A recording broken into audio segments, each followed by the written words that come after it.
বন্ধুরা, ক্রিকেট বিশ্ব কি নতুন এক মহাতারকাকে পেতে চলেছে? বয়স মাত্র 15 বছর, কিন্তু আজ গুয়াহাটির মাঠে সে যা করলো তা দেখে তাবড় তাবড় ক্রিকেট যোদ্ধারাও অবাক। হ্যাঁ, আজ আমি কথা বলছি রাজস্থান রয়্যালসের নতুন সেনসন বৈভব সূর্যবংশীকে নিয়ে। আরসিবির বিশাল রান তাড়া করতে নেমে আজ যা তাণ্ডব চলল তা অবিশ্বাস্য।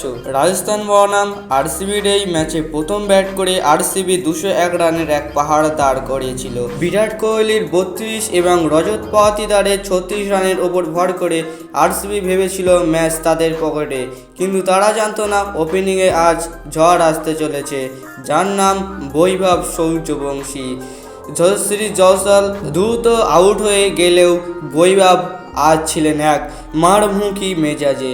মাত্র 26 বলে খেললেন 78 রানের এক বিধ্বংসী ইনিংস। তাতে ছিল 8টি চার এবং 7টি বিশাল ছক্কা। তার স্ট্রাইক রেট ছিল আকাশ ছোঁয়া, ঠিক 300। জশ হ্যাজেলউড থেকে শুরু করে ভুবনেশ্বর কুমার কাউকেই রেয়াত করেনি এই 15 বছরের কিশোর। মাত্র 15 বলে হাফ সেঞ্চুরি করে তিনি আবারও প্রমাণ করলেন কেন তাকে ভারতীয় ক্রিকেটের ভবিষ্যৎ বলা হয়। এই বিধ্বংসী ভিতের ওপর দাঁড়িয়ে ধ্রুব জুড়েল 81 রান করে ম্যাচটি খুব সহজেই ফিনিশ করে দেন। রাজস্থান রয়্যালস 12 বল বাকি থাকতেই ম্যাচটি জিতে নেয়। আর দুর্দান্ত পারফরমেন্সের জন্য বৈভব আজ প্লেয়ার অফ দ্য ম্যাচ নির্বাচিত হয়েছেন। বৈভবের এই ইনিংস দেখে আপনাদের কেমন লাগলো?